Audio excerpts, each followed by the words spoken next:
ونصلي ونسلم علی رسولہ الکریم بسم اللہ الرحمن الرحیم الدرس الثالث والعشرون خلاصۃ النحو کا 23واں سبق پڑھنے کے لیے جا رہے ہیں۔ یہ سبق متعلق ہے فعل مضارع کے اعراب سے۔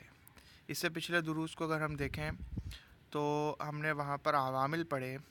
پہلے ہم نے دیکھا کہ اسم معرب کے کیا اعراب ہیں، اس کے بعد پھر فعل مضارع کے لیے ناصب اور جازم جو عامل ہوتے ہیں وہ پڑھے، اور ظاہر ہے کہ ناصب اور جازم ہونا وہ اعراب کی ہی ایک حالت ہوتی ہے، بلکہ اعراب کا حصہ ہوتا ہے۔ لیکن اس سبق کے اندر ہم پڑھنے جائیں گے کہ فعل مضارع کے اپنے کیسے اعراب پڑھے جائیں گے، اور یہ اعراب بے اعتبار صیغے کے ہوں گے۔ بھائی، اس سبق کو شروع کرنے سے پہلے یہ ذہن میں رکھیں کہ اس سبق کے اندر ہم فعل مضارع کے اعراب پڑھیں گے کہ فعل مضارع کبھی بھی آپ جب ادا کریں گے تو اس کے اعراب کس طور سے پڑھے جائیں گے۔ اور ہمیشہ کی طرح سے یہ سبق شروع کرنے سے پہلے یہ نیت کر لیں کہ آپ نے اس کو یاد کرنا ہے، اس میں آنے والی مشقیں آپ نے کرنی ہیں، اور آپ نے اپنی حاضری لگانی ہے جو آپ کی کلاس چل رہی ہے۔ اگر آپ ایسا نہیں کر رہے تو پھر اس سبق کے اندر خیانت کر رہے ہیں، تو اللہ تعالی ہم سب کو مان کے چلنے کی توفیق عطا فرمائے۔ تو سبق کا عنوان ہے فعل مضارع کا اعراب۔ اب اس کی تفصیل بیان کریں گے، دیکھتے ہیں۔ فعل مضارع کے اعراب بھی 3 ہیں: رفع، نصب اور جزم۔ یہ اعراب بھی مختلف طریقوں سے آتے ہیں، اس لحاظ سے مضارع معرب کی 4 قسمیں ہیں۔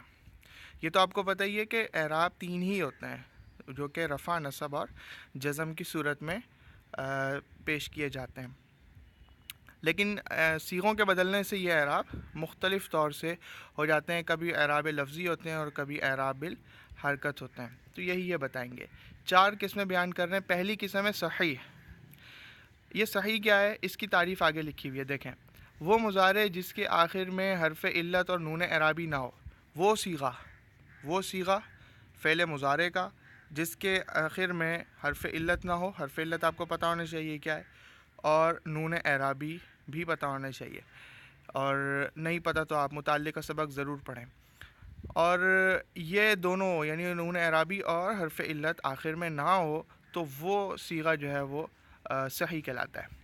اچھا، اس صحیح کے صیغے کو ہم کس طور سے اس کے اعراب کو ادا کریں گے، دیکھیں کیا کہتے ہیں۔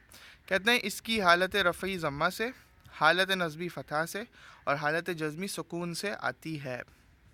تو حالت رفعی کی مثال ہے ینصرو، حالت نصبی کی مثال ہے لن ینصرا، اور حالت جزمی کی مثال ہے لم ینصر۔ اب میں آپ کے لیے سوال چھوڑ کے جا رہا ہوں کہ لن ینصرا اس کی حالت نصبی کیوں ہے، اور لم ینصر اس کی حالت جزمی کیوں ہے، وجہ کیا ہے؟ یعنی یہ منصوب کیوں ہے اور لم ینصر والا جو ہے وہ مجزوم کیوں ہے؟ یہ سوال میں آپ کے لیے چھوڑ رہا ہوں، اس کا جواب آپ نے دینا ہے۔ دوسرے نمبر پہ ناقص واوی یا یائی۔ ابھی ناقص کیا ہوتی ہے چیز؟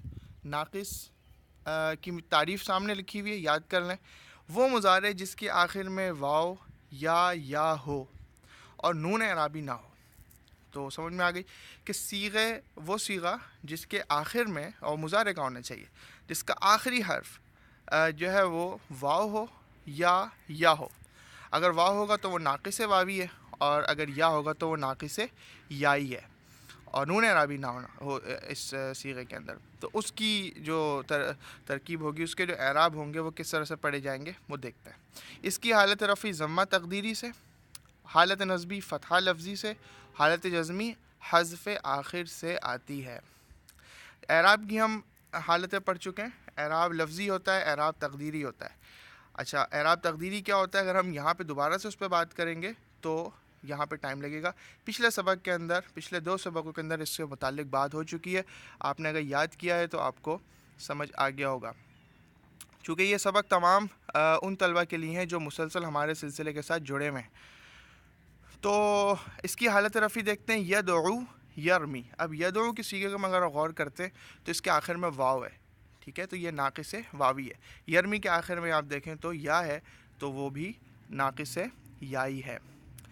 اور یہاں پر جو ہے وہ جو اعراب ہیں وہ تقدیری ہوں گے، اور تقدیری ضمہ کے ساتھ ہوں گے۔ اچھا، حالت نصبی اس کی آپ دیکھیں لن یدعوا لن یرمیہ، اور حالت جزمی دیکھیں لم یدعو لم یرمی. اچھا لم یدعو کے اندر کیا ہوا؟ واو حذف کر دیا، یعنی حذف آخر کیا ہے اس کے اندر. اور اس کی وجہ کیا ہے کہ حالت جزم کے اندر ناقص واوی یا ناقص یائی وہ اس کا آخر جو ہے حذف ہو جاتا ہے. ناقص الفی کیا ہے؟ وہ مضارع جس کے آخر میں الف ہو اور نون اعرابی نہ ہو. یہ سمجھ میں آنے والی بات ہے، آسان ہے. اس کے بارے میں کہتے ہیں اس کی حالت رفعی ضمہ تقدیری سے، حالت نصبی فتح تقدیری سے، اور حالت جزمی حذف آخر سے آتی ہے. تو یہ سمجھ لیں گے اس کی 2 حرکتیں جو ہے وہ تقدیری ہیں اور آخری جو ہے وہ حذف آخر ہے. تو حالت رفعی دیکھیں یرضا، حالت نصبی لن یرضا، اور حالت جزمی لم یرضا.